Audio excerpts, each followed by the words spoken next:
natatamo. Ikaw ba taong nagbigay sa akin ng kahulugan upang makita ko ang tunay na kagandahan ng ating mundo, kaya nga dapat lang umiti. Pero paano ko yun gagawin kung ikaw din ang dahilan ng pagkasawi? Pero paano ko sisimulan kung di ko na kaya pang dugtungan ang mga bagay na nangyari sa atin pagkatulot lang yun nakasakiman? Lumalatay na sa puso at isip ang mga salitang ating binitawan, magkasabay tayong humaharap sa mga problema ang ating pinagdaanan. Huwag mong isipin na hindi nakita mahal, kaya dapat nakitang lisanin. May mga bagay lang na hindi na kayang isipin at aking pangunawain. Dahil sa dinami-dami ng mga pagkakamaling atin ang nagawa, di na makuha pa ng umiti at wala na papatak sa mga mata.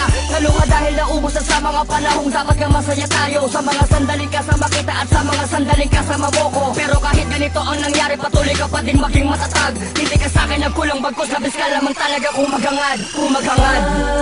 Palayain na kita,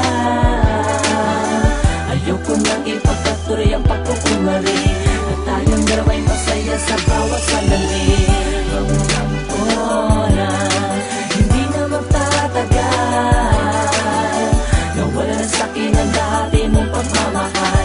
Bago patuloy ang masaktan ni kaya pasensya ka na kung lubusan ko lamang na sinagad ang iyong pagmamahal. Di ko naman ginusto na mangyari ito at bahala na ang may kapal na gumabay sa iyo at bahala na siya sa mga mangyayari sa atin. Patuloy ka lamang na maghanap sapagkat malaki naman ang mundo natin. Malay mo makita mo ang tunay na lalaki na magpapasaya sa'yo. Ipangako mo na hindi ka iiyak kapag naglakad ako palayo. Babaunin ko ang ating mga alaala sa darating na panahon, at palang araw maliliwanagan ka rin kasi malamo pa sa ngayon. Salamat sa mga katiting na kaligayahan na ating pinagsaluhan. Salamat din kasi kahit kailan na hindi mo ako pinagdamutan. Patawad sa mga nagawa kong kasalanan na nagpaluha sa iyo. Patawad kasi nagkulang ako sa pagkakataong hindi ko nabuo. Paalam sa mga matatamis at mga alaalang tayo'y masaya. Hindi ko kakalimutan lahat-lahat ang mga bilin mo nung tayo pa. Alam kong masakit sa'yo na iwan kita, pero mas masakit to sa akin. Kaya ko to nagawa kasi alam ko na mas makakabuti to sa atin.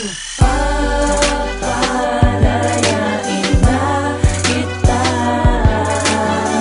ayoko nang ipagpatuloy ang pagkukumari, at tayong dalawa'y masaya sa bawat sandali.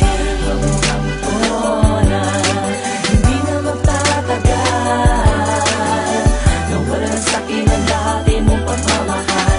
Bago patuloy ang masaktan ni kaya alam ko na tayong dalawa ay masaya na magkasama sa lahat ng pagsubok na dinaanan. Tayong dalawa naman sa lahat ng mga ayaw sa atin at hindi natin pinabayaan na manamlay ang relasyon na meron tayo. Di pinapansin na mga tutol, pero bakit para sa isang iglap ay nawala lahat na ating mga binuo? Bakit naputol? Bakit ba hindi ka nakatulad doon na hindi mo pinapabayaan na tayo ay mabuwag? Paano wala naman kung ganyan ka na palagi at di mo pinapansin na di ka man na nahabag? Pinipilit ko naman na unawain lahat ng mga ginagawa mo na kasalanan na sa akin. Di ka rapat-dapat na katulad ko sa'yo, mas di ka rapat-dapat na katulad mo sa akin. Sana naman ay makita mo kung ano ba ang dahilan ng mga bagay na sa ating gumiba. Mga bagay nga na dapat ay masaya lang, pero bakit mo palagi ito na ginagawa? Dahil ba hindi ka na kontento sa mga pinapakita ko sa'yo, kaya kaganyan? Di mo ba naisip na tao lang din ako, may puso din naman ako na nasasaktan? Alam ko mahirap na gawin to, pero gagawin ko. Ayoko na magbukot na nga, binigay ko naman ang lahat, di ako nagkulang. Tama na yung minahal kita, ngayon pa lang ay malaya ka na, kaya tumayo kapag ikay nadapa. Patuloy ka lamang ngayong mabuhay kahit pa na ako ay nawala. Salamat. Palayain na kita, ayoko nang ipagpatuloy ang pagkukumari, at tayong dalawa'y masaya sa bawat sandali.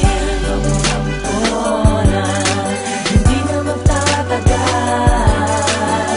nawala na sa'kin ang dati mong pagmamahal. Bago patuloy ang masaktan ni kaya hindi pa na. Palayain na kita, ayoko nang ipagpatuloy ang pagkukumari, at tayong dalawa'y masaya sa bawat sandali.